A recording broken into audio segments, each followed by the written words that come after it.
Rory was the hottest player on the planet before this hiatus for quite a few months, but we've just heard there he really disappointed the golfing world with that 74 on Sunday last week. Damon, starting with you, this is only the second week back after 3 months off, but do you think Rory's got something to prove this week with his play? Always. There's always something to prove, and there's always an area where you can improve. It's not even necessarily prove something to us.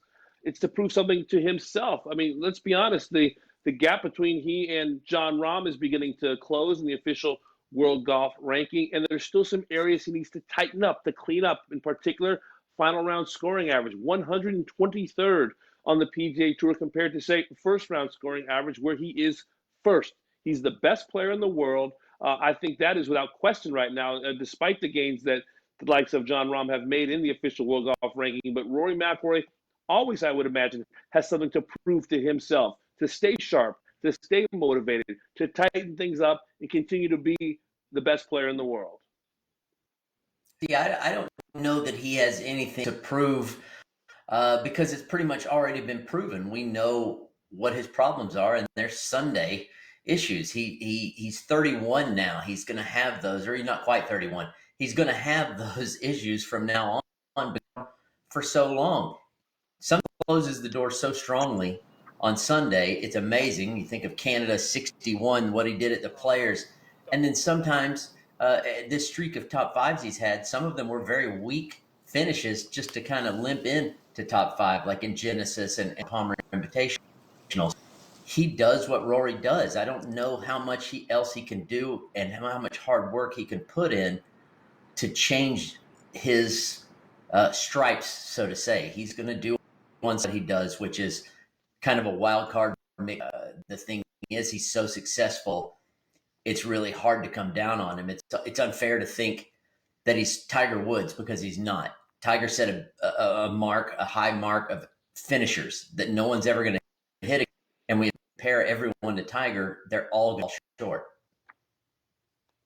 Well, this is it. And part of me thinks that unless Rory is winning, then we're always going to be open to criticizing him, because we know what his potential is. And he's put himself in so many positions on a Sunday that he hasn't been able to convert. And this is a trend that we've been watching in Rory for a fair few months now, if not years. And it always seems like he bounces back incredibly strong after a disappointment. But Paige, this is only the second week back. They have had 3 months off. It's conditions that no players have really seen before. Do you think we can bundle that performance on Sunday into the trend that we've been seeing before the break?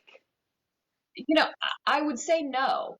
I was one of those that wanted the trend to continue and wanted to see that momentum carry through. But let's be honest, he was very candid at how many weeks he took off. I think he said he took 6 or 7 weeks off without touching a club during that break. So it wouldn't be realistic to assume that he would be able to carry it through. The other thing I would point out is there were other players that didn't take that kind of time off, that were hungry throughout, that had things to work on and to make better in their game. And that's going to be, I think, Rory's biggest challenge moving forward, is that he's coming into a field that's so deprived of competition, that there's so much hunger and so much of that energy that they're putting in towards it, that it's going to be that much harder to stay at number one.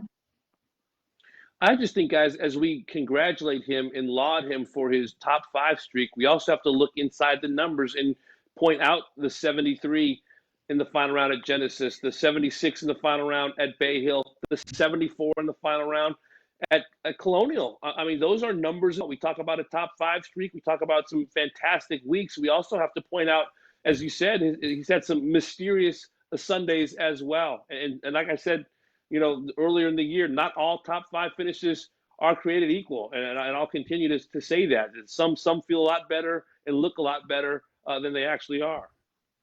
You started, Damon, by saying that he is easily the best player in the world. And you mix in all those bad Sundays and you still make that statement.